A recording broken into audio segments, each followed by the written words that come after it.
Jones, and I am going to review this book based on its cover. Obviously, this book must be about a cow who wins a beauty pageant, because look at that lovely crown on this beautiful cow. Must have won the cow's farm beauty pageant, because isn't she lovely, cow? And now she's the Dairy Queen. That's exactly what this book is about. Thank you. This book is called Shadow Cry, and it's about a curse and an ancient secret, and it's also winter themed. And like a little girl, she saw a caped person, and she screamed, and she like disappeared. So that's what I think it's about. Little guess. All her life, Caroline has done what other people expected of her, neglecting her true dream of becoming an aerospace engineer. However, when a hot new guy comes into town, Caroline questions her servitude to others, and all her indecision culminates in a startling event at her senior prom. Our book was Partials, and just by looking at the cover, we feel it is about an apocalyptic war based on human survival through teaming up with partial human beings. Commander Toad in Space. After the brutal attack by the tree frogs of Jupiter, all hopes rest on the shoulders of Commander Toad Brucey. He has to win back the princess, not only for his planet, but for his heart. A new exciting tale full of adventure, romance, and thrilling daring bravery. All written by Jane Yolen. Hey, this book is about dinosaurs and astronauts having a war, and meanwhile the Earth is being destroyed because you see all that fire and the dinosaur and the astronauts. So.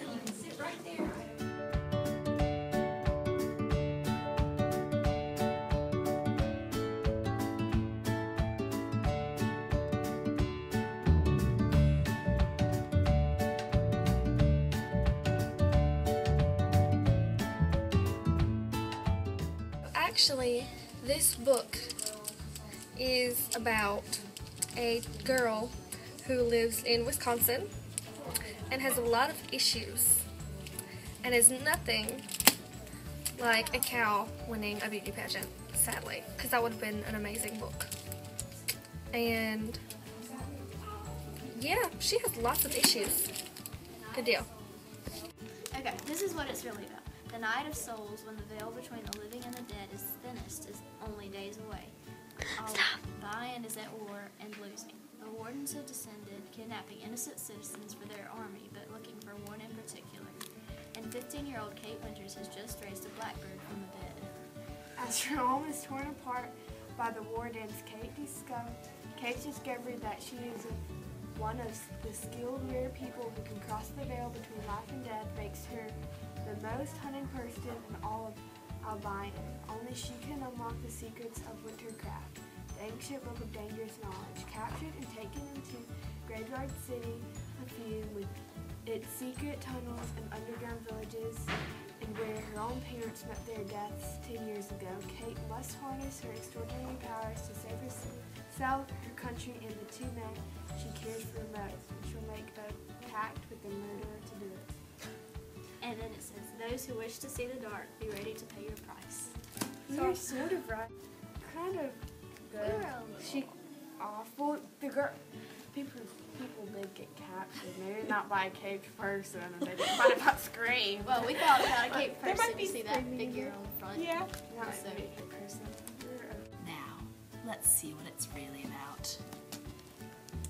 Now that it's her senior year, so many decisions are looming over Annie Porter. Should she go to college? Should she stay in town to be with her boyfriend, Mark? Is she still in love with Mark, or just too comfortable to break away? Just as the weight of these questions becomes unbearable, Annie meets Krista McAuliffe at a dinner party given by her friend's parents. Inspired by Krista's courage in training to be the first teacher in space, Annie decides to take charge of her own future, starting with a road trip to see the Space Shuttle Challenger's launch. Although her journey ends with a tragedy that will change her forever, Annie sees that only by having the courage to dream will she ever be free to fly. As this unforgettable event reaches its 25th anniversary, Jenny Moss captures Krista McAuliffe's spirit in a beautiful story of friendship, love, and loss that will inspire a new generation to follow their dreams. The human race is all but extinct. After a war with partials, engineered organic beings identical to humans has decimated the population, reduced to only tens of thousands by RM, a weaponized virus to which only a fraction of humanity is immune. The survivors in North America have huddled together on Long Island, while the partials have mysteriously retreated. The threat of the partials is still imminent, but worse, no baby has been born immune to RM in more than a decade. Our time is running out. Kira, a 16-year-old medic in training, is on the front lines of this battle, seeing RM ravage the community while mandatory pregnancy laws have pushed what's left of humanity to the brink of civil war. She's not content to stand by and watch, but as she makes a desperate decision to save the last of her race, she will find that the survival of humans and partials alike rests in her attempt to uncover the connection between them.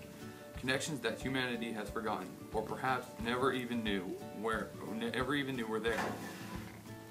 So, based on that, we were kind of close. I mean, it's not really a war, but there's dead people. Let's see what this book is really about. The intrepid crew of the spaceship Starwarts landed on a water-covered planet inhabited by the Deep Waiter, a horrible, hungry monster.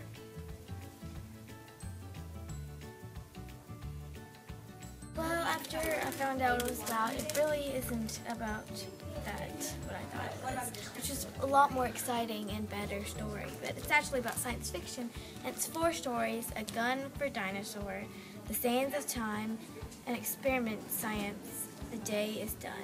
And nothing is as exciting as astronauts fighting against dinosaurs and the world being destroyed. Done? Mm-hmm.